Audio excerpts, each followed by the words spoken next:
12 कल्प में होने वाले शिव जी के प्रथम अवतार से लेकर नवम ऋषभ अवतार का वर्णन।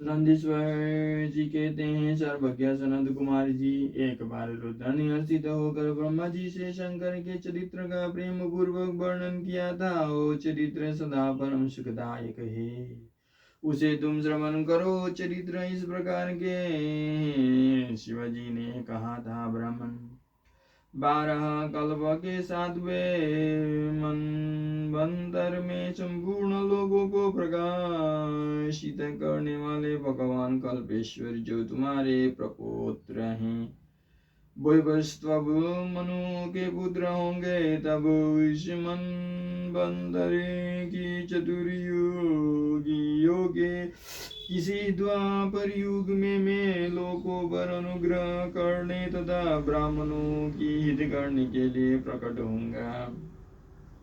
ब्राह्मण युग प्रवृत्ति के अनुसार उस प्रथम चतुर्युगी के प्रथम द्वापर युग में जब प्रभु स्वयं ही व्यास होंगे, तब वे इस कलयुग के अंत में ब्राह्मणों के हितार्थ शिव सहित श्वेत नामक महामुनि होकर प्रकट होगा।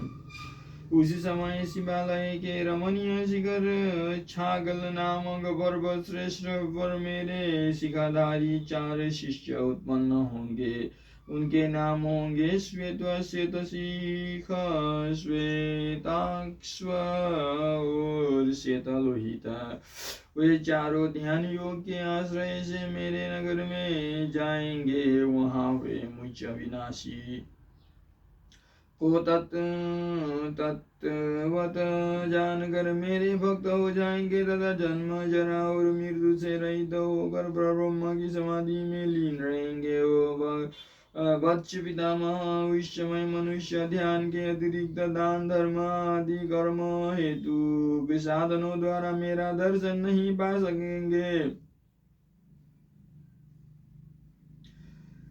द्वापर में प्रजापति सत्यव्यास होंगे। उस समय में कलयुग में सुतार नाम से उत्पन्न होऊंगा। वहां भी मेरे भी शतरूप, ऋषिक तथा केतुमान नामक 4 वेद भाषी शिष्य होंगे। वे चारों ध्यान योग के बल से मेरे नगर को जाएंगे और मुझे अविनाशी को तत्वत जानकर मुक्त हो जाएंगे। तीसरे द्वापर में जब भारवक नामक व्यास होंगे, तब मैं भी नगर के निकट ही दमन नाम से प्रकट होऊंगा। उस समय भी मेरे विशोक, विशेष, विपाप और पापनाश नामक 4 पुत्र होंगे। चतुरानन उस अवतार में मैं शिष्य को साथ ले व्यास की सहायता करूंगा और उस कलयुग में निवृत्ति मार्ग को सुदृढ़ बनाऊंगा। चौथे द्वापर में जब अंगिरा व्यास कहे जाएंगे, उस समय में सुहोत्र नाम से अवतार लूंगा। उस समय भी मेरे 4 योग साधक महात्म्य पुत्र होंगे। ब्रह्मा उनके नाम होंगे शमु, गुदुर्दम और दुरतिक्रम। अवसर पर भी इन शिष्यों के साथ में व्यास की सहायता में लगा रहूंगा। 5वें द्वापर में सविता व्यास नाम से कहे जाएंगे। तब मैं कंक नामक महातपस्वी योगी होऊंगा। ब्राह्मण वहाँ भी मेरे 4 योग साधक महात्म्य पुत्र होंगे। उनके नाम बतलाता हूँ, सुनो। सनक, सनातन, प्रभावशाली, सनंदन और सर्वव्यापक, निर्मल तथा अहंकार रहित सनत कुमार। उस समय भी कंकन नामधारी में सविता नामक व्यास का सहायक बनूंगा और निर्वृत्ति मार्ग को बढ़ाऊंगा। पुनः 6ठे द्वापर के प्रवृत्त होने पर जब मृदुलोक कारक व्यास होंगे और वेदों का विभाजन करेंगे, उस समय भी मैं व्यास की सहायता करने के लिए लोकाक्षी नाम से प्रकट होऊंगा और निवृत्ति पद की उन्नति करूंगा। वहां भी मेरे 4 दृढ़वर्ती शिष्य होंगे। उनके नाम होंगे सुदामा, बिरजा, संजय और विजय। विदे 7वें दापर के आरंभ में जब शतक्रतु नामक व्यास होंगे, उस समय भी मैं योग मार्ग में परम निपुण जगीश्व्य नाम से प्रकट होऊंगा और काशीपुर में गुफा के अंदर दिव्य देश में कुशासन पर बैठ कर योग को सुदृढ़ बनाऊंगा तथा सदा क्रतु नामक व्यास की सहायता और संसार भय से भक्तों का उद्धार करूंगा। उस युग में भी मेरे सारस्वत योगीश, मेघवाह और सुबाहन नामक 4 पुत्र होंगे। 8वें द्वापर के आने पर मुनिवर वशिष्ठ वेदों का विभाजन करने वाले वेद व्यास होंगे। योग उस युग में भी मैं दधि वाहन नाम से अवतार लूंगा और व्यास की सहायता करूंगा। उस समय कपिलासुरी, पंचशील और शाल बल नाम वाले मेरे 4 योगी पुत्र उत्पन्न होंगे जो मेरे ही समान होंगे। ब्राह्मण नबी चतुर्युगी के द्वापर युग में मुनि श्रेष्ठ सारस्वत व्यास नाम से प्रसिद्ध होंगे। उन व्यास के निर्वृत्ति मार्ग की वृद्धि के लिए ध्यान करने पर मैं ऋषभ नाम से अवतार लूंगा। उस समय पर शरगर, भार्गव तथा गिरीश नाम के 4 महायोगी मेरे शिष्य होंगे। प्रजापति उनके सहयोग से मैं योग मार्ग को सुदृढ़ बनाऊंगा।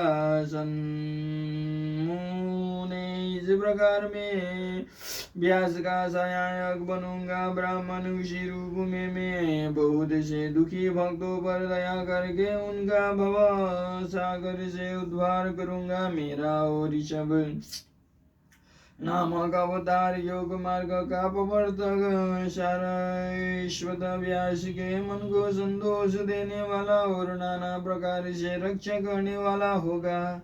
उस अवतार में मैं भद्रायु नामक राजकुमारों को जो विष दोष से मर जाने के कारण पिता द्वारा त्याग किया जाएगा जीवन प्रदान करूंगा।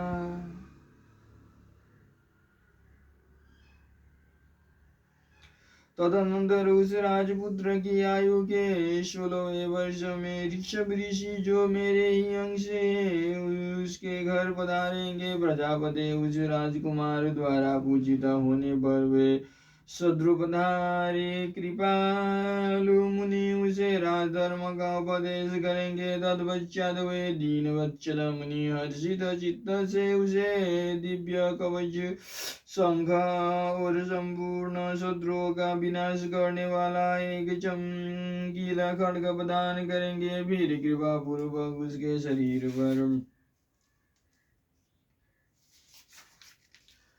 भस्म लगाकर उसे 12,000 हाथियों का बल भी देंगे। यो माता सहित भद्रायु को भली भांति आश्वासन देकर तथा उन दोनों द्वारा पूजित हो प्रभावशाली ऋषभ मुनि स्वेच्छानुसार चले जाएंगे। ब्राह्मण तब राजर्षि भद्रायु भी रिपुगणों को जीत कर और कार्तिमालिनी के साथ विवाह करके धर्म पूर्वक राज्य करेगा। मुने सुख मुझ शंकर का और ऋषभ नामक नवा अवतार ऐसा प्रभाव वाला होगा। वो सद्पुरुषों को गति तथा दिनों के लिए बंधु सा हितकारी होगा।